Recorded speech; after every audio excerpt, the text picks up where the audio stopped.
झलक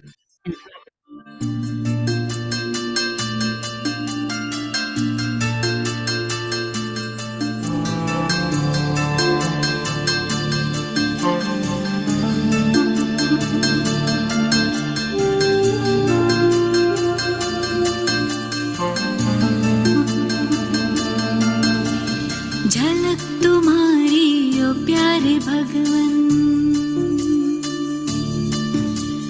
पलक में भर के दिखा रहे हम, फलक से हम यही गा रहे, कराने वाला करा रहा है, करनहार हम किए जा रहे। झलक तुम्हारी ओ प्यारे भगवन, पलक में भर के दिखा रहे हम, फलक से हम यही गा रहे, कराने वाला करा रहा है, करनहार हम किए जा रहे, करनहार हम किए जा रहे। ओ झलक तुम्हारी ओ प्यारे भगवन।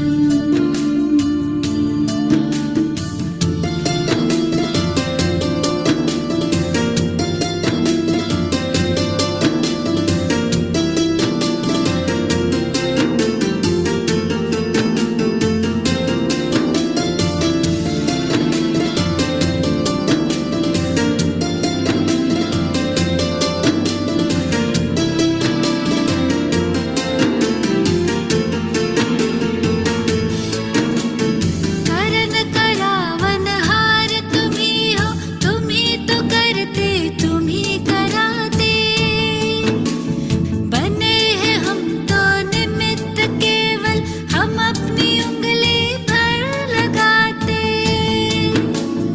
उठा के अपने हाथों को वरदान, हमारी रक्षा किए जा रहे, कराने वाला करा रहा है, करनहार हम किए जा रहे, करनहार हम किए जा रहे। झलक तुम्हारी ओ प्यारे भगवन।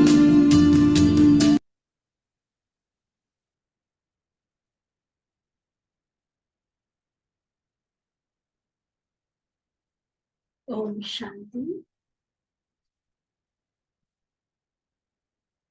हर एक आत्मा जो सेवाओं के क्षेत्र में है,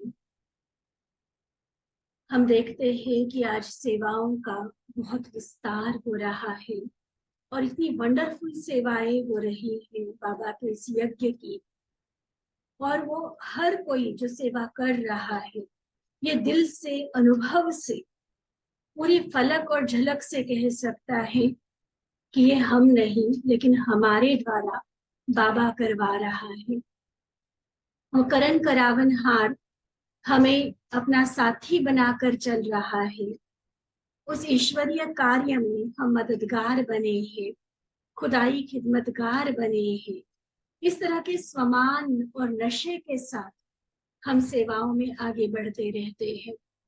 बाबा की आज की जो मुरली हम सभी सुनेंगे, इस मुरली में भी बाबा ने सेवा की सफलता की जो चाबी है उसको यही बताया कि अगर सफलता पाना चाहते हो तो बार बार खुद को ये रिमाइंड कराओ, याद कराओ खुद को कि मैं कौन हूँ।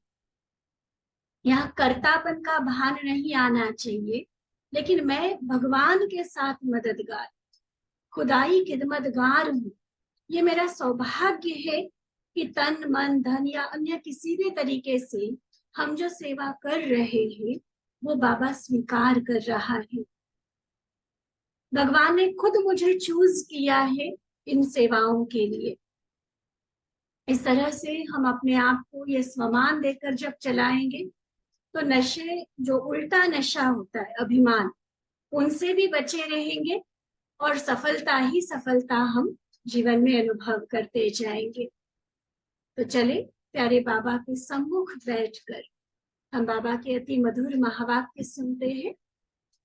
1 नवंबर 1981 के बाबा की ये मुरली, जिसका सार है सेवा की सफलता की कुंजी, सेवा की सफलता की कुंजी। तो सदा कृपालु दयालु अव्यक्त बाप दादा अपने ईश्वरीय सेवाधारियों प्रति बोले, आज बाप दादा सर्व बच्चों को किस रूप में देख रहे हैं, अर्थात अपने खुदाई खिदमतगार बच्चों को देख रहे हैं, जो है ही खुदाई खिदमतगार, ईश्वरीय सेवाधारी जो है। हिंदी में ईश्वरीय सेवाधारी कहेंगे, उर्दू में कहेंगे खुदाई खिदमतगार। तो उनको स्वतः ही सदा खुदा और खिदमत अर्थात बाप और सेवा दोनों साथ साथ याद रहती है, जो हमारी सेफ्टी का भी डबल लॉक है। बाबा की याद और सेवा जब है ही हमारा सेवाधारी जीवन, जब है ही हम खुदाई खिदमतगार, तो खुदा और खिदमत, बाबा और सेवा के बिना और क्या याद कर सकते हैं। वैसे भी आजकल की दुनिया में कोई किसका कार्य नहीं करता, वह सहयोगी नहीं बनता, तो भी एक दो को कहते हैं ना कि भगवान के नाम से ये काम करो, चल मेरे लिए नहीं सही भगवान के सदके कर दो, वह खुदा के नाम से ये कर दो। भीख मांगने वाले भी खुदा के नाम से, भगवान के नाम से भीख मांगते रहेंगे, या वैसे भी एक दूसरे से मदद चाहते, सहयोग चाहते हैं। तो डायरेक्ट तो कई बार हम एक दूसरे पर अधिकार नहीं जता सकते, तो बीच में भगवान को लाकर कहते कि चलो उनके सदके ही कर दो, क्योंकि समझते हैं कि भगवान के नाम से सहयोग मिल जाएगा और सफलता भी मिल जाएगी। कोई असंभव कार्य व होपलेस बात होती है, तो यही कहते कि भगवान का नाम लो तो हो जाएगा। देखो हम सबके ये अनुभव है, जनरल बात है ये जो बाबा बता रहे, कॉमन, हर कोई इन बातों को, इन शब्दों को प्रयोग करते हैं। चाहे किसी से कुछ लेना हो तब भी भगवान का नाम बीच में लाएंगे, कोई कार्य मुश्किल लग रहा है, असंभव लग रहा है, तो भी कहेंगे कोई बात नहीं भगवान का नाम, तो सब सहज हो जाएगा, काम हो जाएगा। तो इससे क्या सिद्ध होता है, क्या पता चलता है कि असंभव से संभव, ना उम्मीद से उम्मीदवार कार्य बाबा ने आकर किए। तब तो अब तक भी यह कहावत चली आई है कि भगवान का नाम लो तो सब ठीक हो जाएगा, काम हो जाएगा। क्यों? जरूर बाबा ने चैतन्य में आकर संगम युग पर बिगड़ी को बनाया, असंभव को संभव किया। बिल्कुल होपलेस, ना उम्मीद थे जिन कामों से, जिन लोगों से, उनको भी उम्मीदवार बाबा ने बनाकर दिखाया। तो आप सब है ही खुदाई खिदमतगार, सिर्फ भगवान का नाम लेने वाले नहीं। वो तो वैसे ही अपने कामों में भी भगवान का नाम जोड़ देते हैं कि काम हो जाए। जब यहाँ सिर्फ नाम जोड़ने की बात नहीं है, सिर्फ नाम लेने की बात नहीं है, आप तो है ही खुदाई खिदमतगार, सिर्फ भगवान का नाम लेने वाले नहीं, लेकिन भगवान के डायरेक्ट साथी बन श्रेष्ठ कार्य करने वाले। कितना नशा चढ़ा रहे बाबा, भगवान के डायरेक्ट साथी बन श्रेष्ठ कार्य करने वाले। तो बाबा कहते, तो खुदाई खिदमतगार बच्चों के हर कार्य सफल हुए ही पड़े। जब लौकिक काम भी हम भगवान का नाम लेते तो हम सफलता पा लेते हैं। देखो चाहे शादी है, चाहे घर बनना है, चाहे अन्य कोई बीमारी है, कुछ है, घर में बड़ा फंक्शन है, कोई बड़ी जिम्मेवारी है, शुरुआत क्या करेंगे? कहेंगे कि भगवान का नाम लेकर शुरुआत करो। तो उनको उम्मीद रहती है और प्रैक्टिकल अनुभव भी होता है कि काम ठीक हो गया। जबकि काम अपने स्वार्थ के होते, अपने कर्म बंधनों वाले काम होते। जब वहां भगवान के नाम से काम में फर्क पड़ता है तो हम तो काम ही भगवान का कर रहे हैं। तो आपका तो कार्य सफल हुआ पड़ा है। खुदाई खिदमतगार के कार्य में कोई असंभव बात नहीं, सब संभव और सहज है। तो बड़े बड़े अक्षरों में नोट करने वाली बाबा की आज की ये पॉइंट, जो है ही खुदाई खिदमतगार, जो है ही भगवान के साथी, उनके लिए हर कार्य सफल हुआ पड़ा है। उनके लिए असंभव बात कोई हो ही नहीं सकती, सब संभव और सहज है। बाबा पूछते, खुदाई खिदमतगार बच्चों को विश्व परिवर्तन का कार्य क्या मुश्किल लगता है? हुआ ही पड़ा है, ऐसे अनुभव होता है ना। सदा यही अनुभव करते हैं कि ये तो अनेक बार किया हुआ है, तो पहली बार की बात नहीं है। जो डाउट हो, जो शक हो, अपने ऊपर एक अविश्वास सा हो कि पता नहीं कर पाएंगे, नहीं होगा, नहीं होगा। कल्प कल्पांतर अनगिनत बार हमने ये कार्य किया हुआ है, इसलिए मुश्किल लगने की बात ही नहीं है। हुआ ही पड़ा है, कोई नई बात नहीं लगती। होगा, नहीं होगा, कैसे होगा, क्या होगा, ये क्वेश्चन आपका नहीं उठ सकता। देखना, बाबा जो निशानियां सुना रहे हैं ना, साथ साथ हम अपने आप को चेक करते जाए, क्या सच में मेरी अवस्था वहां तक पहुंची है?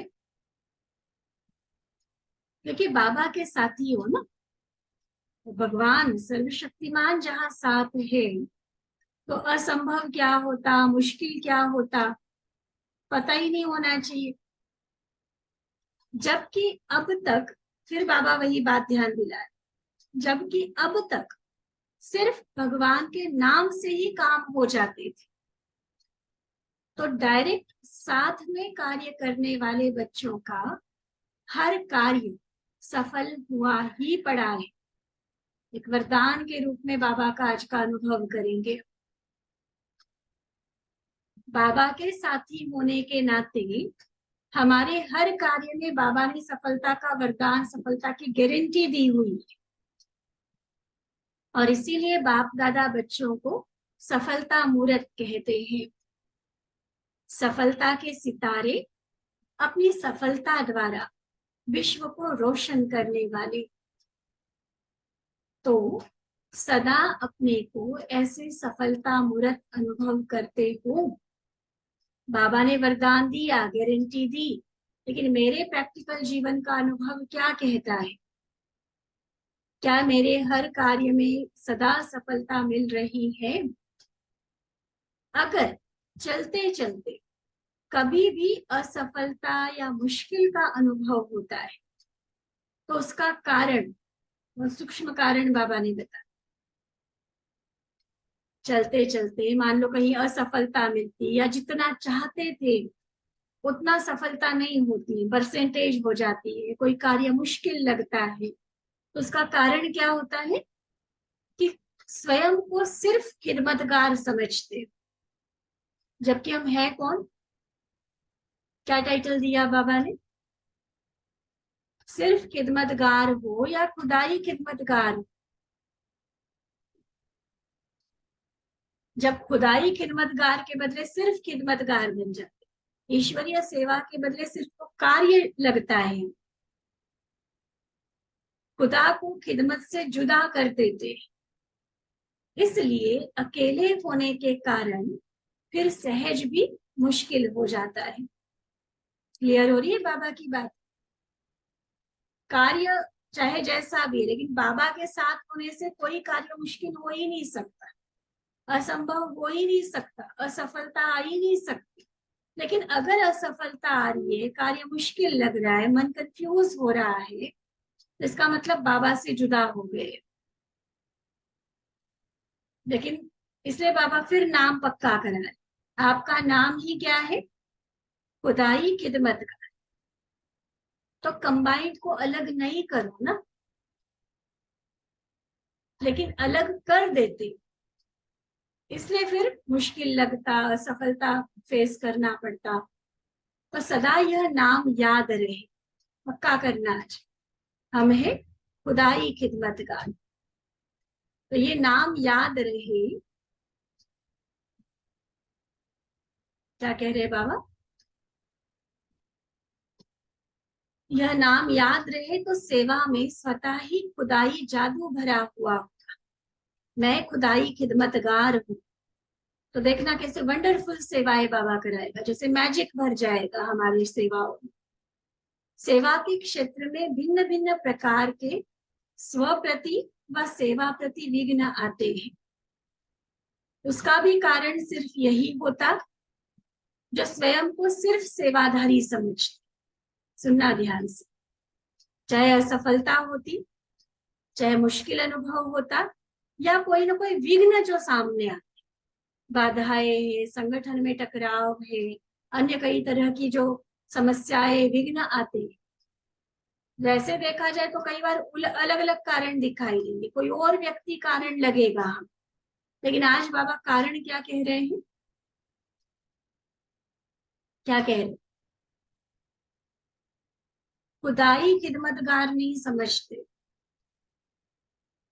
खुदा को अलग कर देते, सिर्फ सेवाधारी बन जाते। लेकिन ईश्वरीय सेवाधारी सिर्फ सर्विस नहीं, गॉडली सर्विस। इस स्मृति से याद और सेवा स्वतः ही कंबाइंड हो जाती है। याद और सेवा का सदा बैलेंस रहता है। बाबा कहते जहां बैलेंस है वहां स्वयं सदा ब्लिसफुल अर्थात आनंद स्वरूप, और अन्य के प्रति सदा ब्लेसिंग अर्थात कृपा दृष्टि सहज हो जाती है। कितना बाबा का एक से आगे, आगे से आगे लिंक जुड़ता जा रहा है। सबसे मुख्य बाबा ने पूरा एक पेज में क्या टाइटल पक्का कराया? मैं खुदाई खिदमतगार हूँ, मैं ईश्वरीय सेवादारी गॉडली सर्वेंट हूँ। देखो 3 भाषाओं में बाबा सेम नाम पक्का करा रहे हैं। तो यहाँ पर गॉड को, खुदा को, ईश्वर को अलग नहीं, सिर्फ सेवाधारी, सिर्फ खिदमतगार, सिर्फ सर्वेंट नहीं बन, फिर बोझिल हो जाते, फिर जिम्मेवारियों का बोझ हावी हो जाता है, फिर कोई कार्य मुश्किल लगेगा, कहीं टकराव होगा, कहीं विघ्नों में उलझ जाएंगे। तो क्या कह रहे हैं बाबा? बैलेंस। खुदाई खिदमतगार होने से खुदा याद रहेगा, माना योगी भी हो जाएंगे और सेवा तो हम कर ही रहे हैं। तो याद और सेवा दोनों का बैलेंस, उसका रिजल्ट बाबा ने बताया। एक तो बड़ी आनंद का, मौज का अनुभव होगा। कितनी भी बड़े से बड़ी जिम्मेवारी हो ना, तो भी कभी मन भारी नहीं होगा, मौज में बड़े एंजॉय करेंगे। बड़े से बड़ी जिम्मेवारी, बड़े से बड़ी परिस्थिति को भी खूब अच्छे से एंजॉय करेंगे, आनंद का अनुभव। और दूसरा, सभी के प्रति दया, कृपा, रहम की भावना रहेगी। तो बैलेंस, ब्लिसफुल और ब्लेसिंग्स, इन तीनों एक जैसे शब्द बाबा ने हमें जोड़ दिए। किसी के ऊपर कृपा करूं ये सोचने की भी आवश्यकता नहीं रहेगी, ऑटोमेटिक होगा। इतना भरपूर होते जाएंगे ना, जैसे गागर भरती है तो ऑटोमेटिकली बहने लगती है। तो याद और सेवा का बैलेंस होने से खुद इतने भरपूर होंगे कि ऑटोमेटिकली दूसरों को देने का मन करेगा। हो ही सदा कृपात, प्लान करने की जरूरत नहीं होगी कि हाँ ये आएगा तो इसके लिए ऐसे करके देंगे करके, नहीं, वो ही कृपात। तो आपका सदा का काम ही है कृपा करना। ऐसे अनादि संस्कार स्वरूप हुए हैं। जो विशेष संस्कार होता है वो स्वतः ही कार्य करते रहते हैं, सोच के नहीं करते, लेकिन हो जाता है आराम से, सहज रीति से। बार बार यही कहते हो ना कि मेरे संस्कार ऐसे हैं इसलिए हो ही गया, मेरा भाव नहीं था, मेरा लक्ष्य नहीं था, लेकिन हो गया। क्यों? क्योंकि कहते संस्कार है। कहते हो ना ऐसे, देखो बाबा बताते भी और साथ साथ हमसे ना वेरीफाई भी कराते हैं। अच्छे से बच्चों को पक्का हो जाए कि ये नहीं कि बस लेक्चर की रीति से बाबा से हम सुनते जाए, कारण सुना भी रहे और फिर बच्चों से उसके लिए एग्री भी करवा ली। देखो होता है ना ऐसा, चाहते नहीं होते, भाव नहीं होता है, लक्ष्य नहीं होता है, लेकिन फिर कहते कि क्या करें, संस्कार है ना, इसलिए जोर से बोल दिया, इसलिए रूठ गए, इसलिए रोना आ गया, इसलिए घबरा गए। ये तो संस्कार है ना, कई जन्मों का संस्कार। तो संस्कार के ऊपर ब्लेम डाल देते। कई कहते हैं कि हमने क्रोध किया नहीं है, लेकिन मेरे बोलने के संस्कार ही ऐसे हैं। जैसे अभी अव्यक्त मुरली में हम सुन रहे थे संडे की, कि मेरी ना आवाज इतनी ऊंची है, मैंने क्रोध नहीं किया। इससे क्या सिद्ध होता है? अल्पकाल के संस्कार स्वतः ही बोल और कर्म कराते रहते हैं। उसके लिए बहुत कोई योजना बनाने की जरूरत नहीं होती, ऑटोमेटिक वो मशीन चलती रहती। तो सोचो, ये तो मध्य के या अंत के संस्कार थे जिसकी वजह से परेशान होते। बाबा हमें श्रेष्ठ संस्कारों की ओर ले जा रहे। बाबा कहते जब वो संस्कार इतने हावी हो सकते जो बिना सोचे इजीली सहज निरंतर करते हैं, तो सोचो अनादि ओरिजिनल संस्कार, आप श्रेष्ठ आत्माओं के वास्तविक संस्कार कौन से? कौन से? ज्ञान स्वरूप, शांत स्वरूप, आनंद स्वरूप, पवित्र स्वरूप, यही बताते ना सारे सारे के सारे अच्छे वाले संस्कार। आज बाबा किन शब्दों में बता रहे? आप श्रेष्ठ आत्माओं के संस्कार हैं, सदा संपन्न और सफलता मूर्त, अनादि ओरिजिनल संस्कार। श्रेष्ठ आत्माओं के संस्कार कौन से? सदा संपन्न और सदा सफलता मूर्त, सदा वरदानी और सदा महादानी।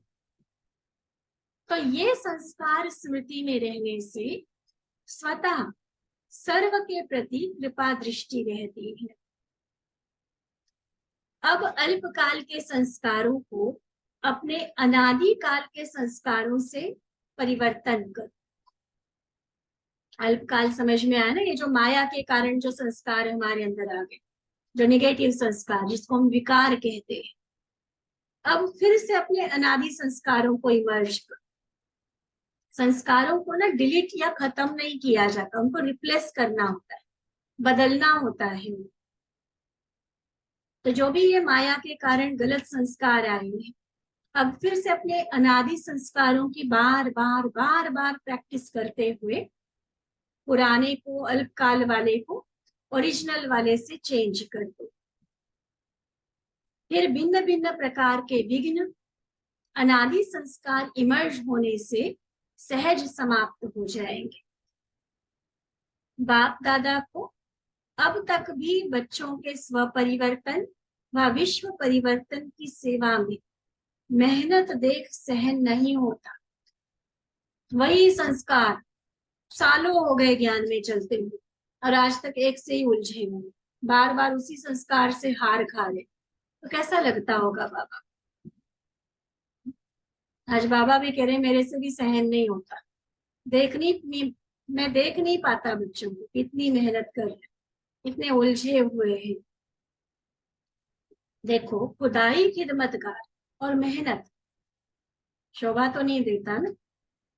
जब नाम से काम निकाल रहे हैं, फिर पहले वाला पॉइंट बाबा ने लिखा, दुनिया में जब भगवान के नाम से उनके काम हो रहे और आप तो अधिकारी हो, वो तो ना जानते बाबा को, ना उसका परिचय है, ना संबंध है, ना कभी मिलन हुआ है, ना बाबा ने उनको कोई वर्षा दिया, कोई शक्तियां दी है, सिर्फ नाम ले रहे हैं। जैसे दुनिया में कहावत है कि कलयुग सिर्फ नाम आधार, नाम से काम हुए जा रहे हैं उनके, और हमें डायरेक्ट भगवान के हर शक्ति का, हर खजाने का अधिकार मिला।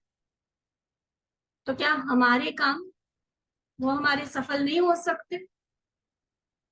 आप तो अधिकारी हो, आप लोगों की मेहनत कैसे हो सकती है? लेकिन क्यों मेहनत लगती है? क्योंकि एक छोटी सी गलती कर देते हैं। कौन सी गलती? गलती कौन सी करते हो, जानते हो? बताओ, जिसको भी आ रहा है टचिंग, क्या गलती करते हैं? एक तो गलती बाबा ने बताई, खुदाई खिदमतगार से खुदा को हटा देते हैं, कंबाइन के बदले अकेले हो जाते हैं। एक और गलती बाबा सुना रहे, मजबूर बन जाते हैं। सिर्फ छोटी सी गलती, मेरा संस्कार, मेरा स्वभाव जो अनादि काल का होना चाहिए, उसके बदले मध्य काल के संस्कारों को मेरा कह देते हैं। असली वास्तविक संस्कार हमारा कौन सा है? या तो अनादि काल वाला, आत्मा स्वरूप वाला, या आदि काल अर्थात देवताओं वाला संस्कार, वो हमारी असलियत है। लेकिन उसके बदले अभी के संस्कारों को देख के मैं तो हूं ही ऐसा, मैं तो हूं ही ऐसी, तो इस तरह से अपने आप को फिर खुद ही कमजोर कर देते, मजबूर कर देते। मध्यकाल के संस्कार स्वभाव को मेरा संस्कार, मेरा स्वभाव, यह समझना गलती है। यह रावण का स्वभाव है, आपका नहीं है। सुना, पराई चीज को अपना मानना, ये गलती करते। मेरा कहने और समझने से मेरे में स्वतः ही झुकाव होता है। देखो, कई बार सिंपल सा एग्जाम्पल लेकर हम समझते हैं। हम कभी भी आश्रम आते, मंदिर जाते, चप्पलें बाहर निकालते, तो कई बार क्या होता है कि किसी किसी की चप्पल, शूज एक जैसा होता है, तो गलती से वो दूसरे का पहन के चला जाता है। तो समझ में आता है कि भी एक जैसा ही था, बिल्कुल मेरा भी काला था, उसका भी काला था, यही शेप, यही डिजाइन था, तो गलती से वो पहन के चला गया। फिर भी चलो आपस में बड़ी इजीली हम सुलझा लेते हैं बात कि गलती से हो गया करके। लेकिन मान लो किसी का था ब्लैक और वो ब्लैक के बदले रेड पहन के चला जाए, या थे शूज और शूज के बदले चप्पल पहन के चला जाए, उसको ठीक माना जाएगा? उसको गलती कहेंगे? मतलब जानबूझकर की हुई गलती कहेंगे या अनजाने वाली गलती कहेंगे? क्या कहेंगे? एक एग्जाम्पल देकर बाबा की बात हम समझने की कोशिश करें। अनजाने वाली गलती तो नहीं कही जाएगी। हाँ, सेम वाले में कंफ्यूजन हो गया, दूसरा पहन के गया, उसमें तो अनजाने वाली गलती कह सकते। लेकिन टोटल अलग है, कलर अलग है, साइज अलग है, डिजाइन अलग है, चप्पल के बदले शूज या शूज के बदले चप्पल सैंडल पहन रहे हैं, तो इसको तो गलती नहीं कहा जाए। मतलब अनजानेपन या भोलापन नहीं कहा जाए, इसको जानबूझकर की गई चोरी कहा जाता है। कहते हैं ना चोरी, वो अपनी पुरानी छोड़ गया और नई आपकी ले गया चप्पल, चोरी कहेंगे ना उसको। तो बाबा हमें क्या रियलाइज करवा रहे हैं कि ओरिजिनलिटी मेरी क्या है? मैं शांत स्वरूप आत्मा, दैवी गुणधारी आत्मा, सदा हर्षित आत्मा, सदा पवित्र आत्मा। कितने सुंदर सुंदर क्वालिटीज है हमारी, वो मेरी चीज है। और उस मेरी चीज के बदले हम गलती क्या करते हैं? गंदी चीजों को, गंदे विकारों को, पुरानी संस्कार वाली माया के खजाने को, रावण के खजाने, उसको अपना मान लेते हैं। तो ये समझदारी तो बिल्कुल नहीं है, और ये हमारा विकर्म इसमें बन जाता है। उसको मेरा कहते ही कैसे, जब जो चीज मेरी है ही नहीं है। मेरी तो बहुत सुंदर है ना, मेरे तो बहुत पवित्र संस्कार है, श्रेष्ठ संस्कार। तो उन अपने संस्कारों के बदले रावण के संस्कारों को अपना कैसे कह देते? ये गलती करते। मेरा कहने और समझने से मेरे में स्वतः ही फिर झुकाव हो जाता है, और फिर छोड़ना चाहते हुए भी छोड़ नहीं सकते। तो समझा गलती क्या है? मतलब एक है कि मैं शांत स्वरूप आत्मा हूँ, आज भले गुस्सा मेरे अंदर है, मान लो एक एग्जाम्पल हम लेकर देखें, कि मान लो गुस्सा है, लेकिन मैं शांत स्वरूप आत्मा हूँ, गुस्सा ये बाहर की आई हुई चीज है और मैंने इसको खत्म करना है। बहुत इजीली हम खत्म कर पाए।